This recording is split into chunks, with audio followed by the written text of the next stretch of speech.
ہم تصور نہیں کر سکتے کہ ہمارا امام ہم سے کتنی محبت کرتا ہے. ہم تصور کرنا بھی چاہیں تب بھی ہم تصور نہیں کر سکتے. خود امام نے اس چیز کو بیان کیا ہے اپنے اصحاب سے کہ ہم کتنی محبت کرتے ہیں. امام کے ایک صحابی ہیں جن کا نام تاریخ نے رمیلہ بیان کیا. یہ بہت سخت بیمار ہو جاتے ہیں. ایک مرتبہ یہ امام کی خدمت میں حاضر ہوتے ہیں اور یہ وہی وقت ہے کہ امام کے پاس ظاہری حکومت ہے.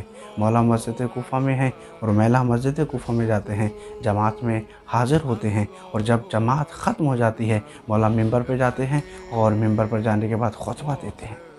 جیسے ہی خطبہ ختم ہوتا ہے مولا رمیلہ کی طرف متوجہ ہوتے ہیں، اور متوجہ ہونے کے بعد رمیلہ سے فرماتے ہیں، اے رمیلہ 3-4 روز ہو گئے تم جماعت میں حاضر نہیں ہوئے.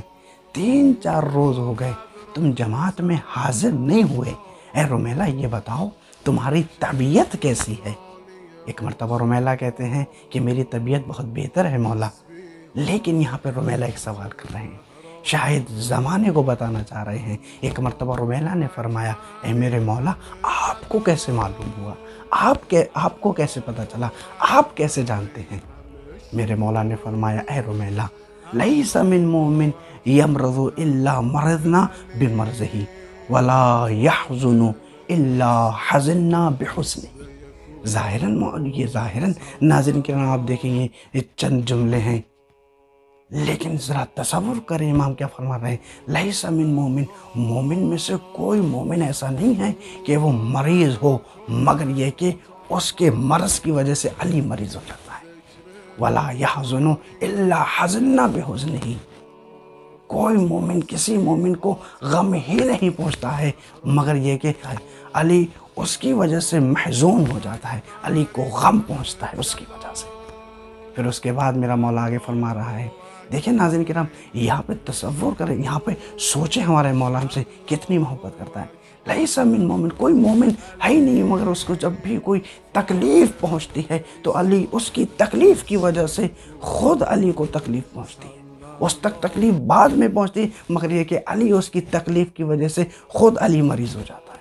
اس کو کوئی غم پہنچتا ہے اس کو غم نہیں پہنچتا مگر یہ کہ اس کے غم پہنچنے سے پہلے علی کو غم پہنچ جاتا ہے.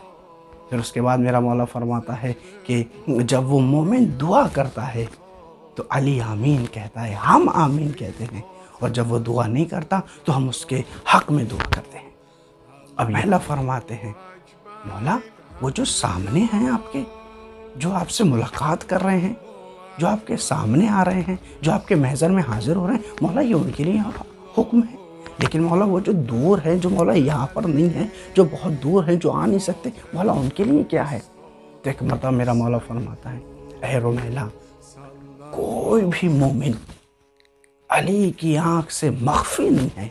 علی کی آنکھ ہمہ وقت سارے مومنوں کو دیکھ رہی ہے، چاہے وہ مغرب کے کسی بھی کونے میں ہوں، چاہے وہ مغرب میں ہوں، چاہے وہ مشرق میں ہوں، کسی بھی کونے میں ہوں، علی کی آنکھ اسے دیکھ رہی ہے. پھر میرے مولا فرماتے ہیں کہ جب بھی کوئی انہیں غم پہنچتا ہے علی ان کے غم کی وجہ سے مغموم ہو جاتا ہے، علی کو غم ہو جاتا ہے. اور جب ان کو کوئی خوشی پہنچتی ہے تو علی ان کی وجہ سے خوش ہو جاتا ہے. ناظرین کرام آپ دیکھیں، توجہ فرمائیں، تکلیف درد دو طرح کے ہوتے ہیں، ایک ظاہری اور ایک باطنی. ظاہری آپ جانتے ہیں، باطنی ہمارے اعمال کا. تو یہ دونوں تکلیفیں امام تک پہنچتی ہیں. اگر ہمارے اچھے اعمال ہوتے ہیں تب امام خوش ہو جاتے ہیں، اور جیسا کہ بعض روایتیں بیان کرتی ہیں جب ہمارے اعمال کو وقت کے امام کے سامنے پیش کیا جاتا ہے، اگر اعمال اچھے ہوتے ہیں تو مولا خوش ہو جاتے ہیں، اور اگر اعمال خراب ہوتے ہیں، اعمال اچھے نہیں ہوتے ہیں تو مولا گریہ فرماتے ہیں، مولا رونے لگتے ہیں.